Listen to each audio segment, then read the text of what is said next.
Hello દોસ્તો, તમે ગ્રેની ગ્રેન્ડપા રમજો.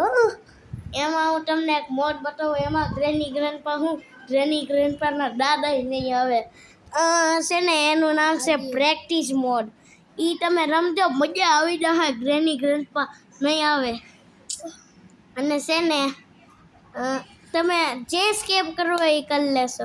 ગ્રેની chapter 2માં જે સ્કેપ કરવો એ કરી લેજો. ફ્રીમાં આવે છો. જે સ્કેપ કરવો એટલે જે સ્કેપ કરવો એ કરી લેજો. ડોર સ્કેપ કરવો હોય તો ડોર, હેલિકોપ્ટર તો હેલિકોપ્ટર, હેલિકોપ્ટર તો હેલિકોપ્ટર કરવો હોય તો હેલિકોપ્ટર, અને છે ને બોટ સ્કેપ કરવો હોય તો બોટ સ્કેપ. અને મારું નામ છે શું ખબર? દિયાન. સુપર દિયાન. હવે બાય બાય દોસ્ત. હવે હું તમને કાલ મળું. ટાટા.